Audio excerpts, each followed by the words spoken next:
वालेकुम नाज़रीन, आप देख रहे हैं फ्लाई न्यूज़। रिपोर्ट शामिल कर रहे हैं गुलाम मुर्तज़ा आरई की। बाअसर शख्स हमें भूखा मारना चाहता है, खुदा के लिए हमें फाका कशी से बचाया जाए। छोटे काश्तकारों की मीडिया के सामने दुहाई। तफसीलात के मुताबिक ताल्लुका फैजगंज में कोट लालू के करीब 15 वाह पर एक बासर शख्स ने इरिगेशन अमले की सासबाज एक गैर कानूनी वाटर कोर्स बनवाकर और गैर कानूनी पाइप लगाकर नहर के पानी का रुख अपनी जमीनों की तरफ मोड़ लिया है, जिसकी वजह से टील के छोटे काश्तकारों की जमीनें बंजर होने लगी हैं और मवेशी भी प्यास की वजह से मरने लगे हैं। इस जुल्म के खिलाफ सगीर अहमद ने अदालत में पटिशन भी दाखिल की है। इसी सिलसिले में हाई कोर्ट सखर के हुक्म पर जुडिशनल मजिस्ट्रेट फैजगंज इम्तियाज अहमद लाखीर साहब ने 15 वाह पहुंचकर वाटर कोर्स मामले का जायजा लिया और गांव के कुछ लोगों से वाटर कोर्स के बारे में बयान भी लिए। इस मौके पर पटिशनर सगीर अहमद अराई, इनके लीगल एडवाइजर, एसटीओ इरिगेशन और इलाके के छोटे काश्तकार भी मौजूद थे। गांव के लोगों ने मीडिया से गुफ्तगू के दौरान कहा कि बादशाह शख्स छोटे काश्तकारों के हिस्से का पानी चोरी करके इनको भूखा मारना चाहता है। उन्होंने कहा कि पानी की किल्लत के बायस हमारी काश्त शुदा गंदम की फसल तबाह हो रही है। उन्होंने बाला हुकाम से मुतालबा किया है कि गैर कानूनी वार कोर्स को खत्म करवा कर हमें फाका कशी से बचाया जाए। इसी सिलसिले में पटिशनर सगीर अहमद अराई ने मीडिया से गुफ्तगू के दौरान अपने ख्यालात का इजहार कुछ यूं किया। जी सगीर साहब, छा मसलो आ रहा? बिस्मिल्लाहिर्रहमानिर्रहीम। अज हाई कोर्ट सखर बेंच के हुक्म ते जुडिशल मजिस्ट्रेट फैज़गंज साहब जेका आहिनि उहो असांजे टेल पोर्शन 15 वाह टेल पोर्शन में जेका तशरीफ़ खणी आया, हुननि खे जेको आहे पंहिंजो एरिगेशन जेका रिपोर्ट जेका हाई कोर्ट में जमा कराई त असांजा जेका पाणी जेका 15 वाह जा जेका टेल में जेका पाणी हुया उहो बंदि करे छॾिया हुया।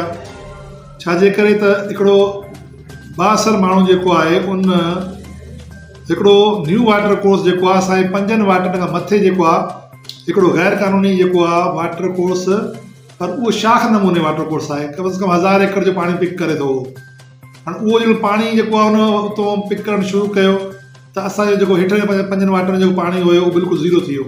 असांजा जेका पोखाई थियल जेका फसल हुया, पोखी जेका थियल हुई, उन्हनि खे 1.5 महीने खां पाणी न पियो अचे ऐं तमामु फसल असांखे तबाह थी पिया। असां पोइ मजबूरन हाई कोर्ट में वियासीं। जेको इहो हाई कोर्ट सां जेका आहिनि पंहिंजो सखर जेका आहिनि पंहिंजो बेंच जेको आहे महिरबानी फरमाई जेको आहे जुडिशल मजिस्ट्रेट फैज़गंज जेको आहे उन्हनि खे मुक़ररु कयो। जज सरज़मीन जा विज़िट हुया त उहो जेको विज़िट करे जेको आहे पंहिंजो असां सॼो जेको आहे वाह उन्हनि खे ॾेखारियो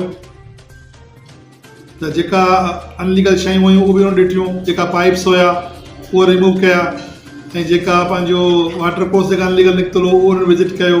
ही जेको वाटर कोर्स शिफ्ट थियो आहे इन जे बारे में तव्हांजो कहिड़ो मुतालबो आहे?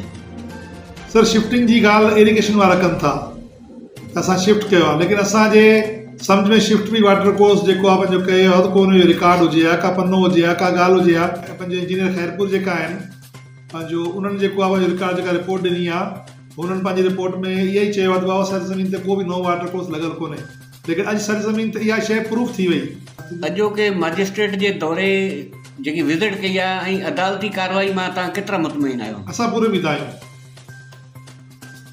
सखर हाई कोर्ट जेको आहे पंहिंजो कमिश्नर जेको अपॉइंट कयो, जेको पंहिंजो जुडिशल मजिस्ट्रेट फैज़गंज जेको आहे उनखे मुक़ररु करे मोकिलियो।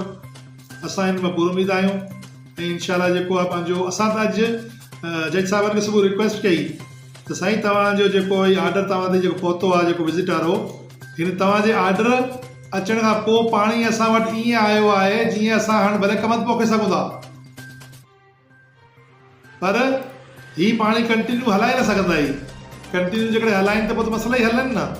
हीउ पंहिंजो पाण बचाइण जे लाइ, पंहिंजे कूड़ खे लिकाइण जे लाइ जेको आहे इरिगेशन वारनि जेका इहो पाणी पोयां वाटर शाखूं बंदि करे जेको टेलनि ते खणी आया आहिनि अॼु, ऐं इहो पाणी क़तन जेको आहे कंटिन्यू हिनखे न हलाए सघंदा। जेको आहे इहो ख़ुदा करे ईअं थिए, जेका ॾेखारियो ईअं थिए मुमकिन पंहिंजो, पर असांखे नथो लॻे जेको आहे इहो।